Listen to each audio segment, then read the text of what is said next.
2 जून 2023 train number 12,841 Coromandel express Kolkata से जा रही थी और 12,864 एसएमबी थी बेंगलुरु होरा कोलकाता के लिए रवाना हो रही थी। लेकिन कोरोमंडल एक्सप्रेस जाकर एक मालगाड़ी से टकरा जाती है। ये दुर्घटना इतनी बड़ी होती है कि 275 लोगों की डेथ हो जाती है और 900 लोग घायल हो जाते हैं और दुनिया की सबसे बड़ी रेल दुर्घटना हो जाती है।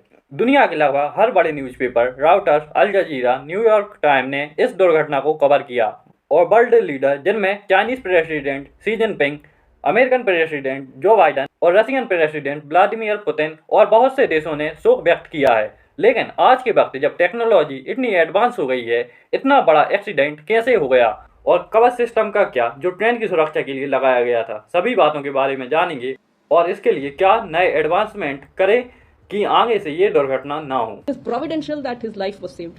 उनको किसी न किसी जल्दी से जल्दी उनके पास उनके परिवारजन पहुंचे। ये हमारा दायित्व भी खत्म नहीं हुआ है। सबसे पहले मैं शुक्रिया करना चाहूंगा ओडिशा के उन लोगों को जिन्होंने बढ़ चढ़कर एक्सीडेंट में फंसे लोगों की मदद की और ब्लड डोनेशन कैंप में बढ़ चढ़कर ब्लड दिया और ब्लड की कमी महसूस नहीं होने दी और एम्प्लॉयज ने भी बढ़ चढ़कर ब्लड डोनेट किया।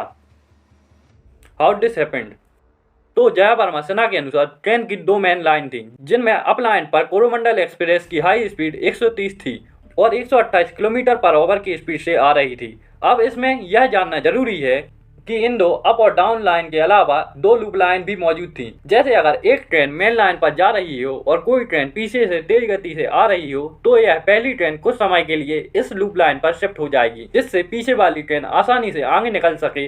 उस दिन भी कुछ ऐसा ही होना था लेकिन ऐसा हुआ नहीं।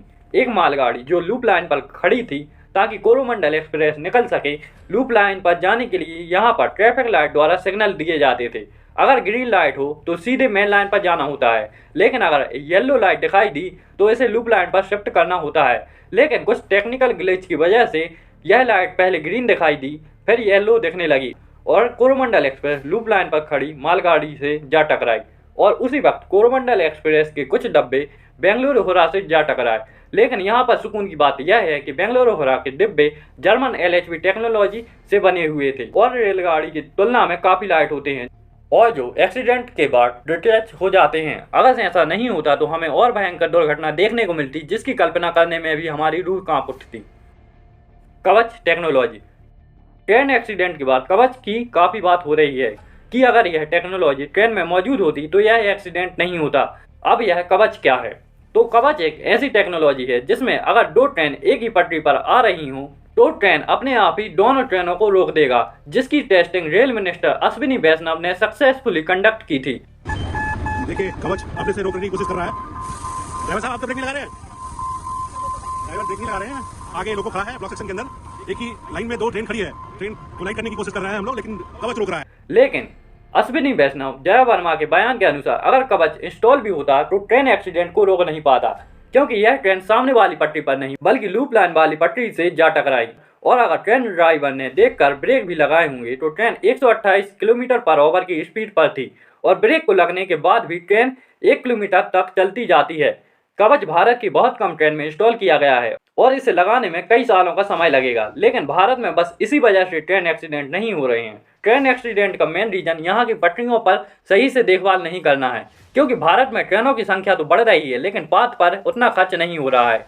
ट्रेन में सस्ती यात्रा और हर एक व्यक्ति के लिए अवेलेबल हो, जिस वजह से रेलवे को इतना ज़्यादा बजट नहीं मिल पाता और गवर्नमेंट इतना पैसा रेल के ऊपर खर्च नहीं करती। अगर भारत में रेलवे को सुधारना है तो इंडियन गवर्नमेंट को इस पर बढ़ चढ़कर पैसा खर्च करना होगा, जिससे नई टेक्नोलॉजी विकसित की जा सके।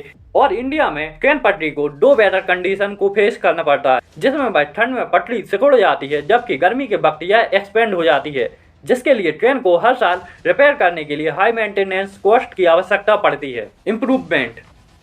इंडियन रेलवे काफ़ी ज़्यादा एरिया में फैला हुआ है जिसको संभालना सच में बड़ी बात है, लेकिन हम अमेरिका जैसे देशों की बात करें तो जिसने अपनी रेलवे लाइन को काफ़ी ज़्यादा एडवांस किया है। अगर एडवांसमेंट की बात करें तो यूरोपियन ट्रेन दुनिया की सबसे सिक्योर ट्रेन सिस्टम माना जाता है, जिससे हमें कई बातें सीखना चाहिए। हमारे रेलवे मिनिस्टर ने भी कई सुझाव प्रस्तुत किए हैं जिस वजह से इन ट्रेन एक्सीडेंट को कम से कम किया जा सके।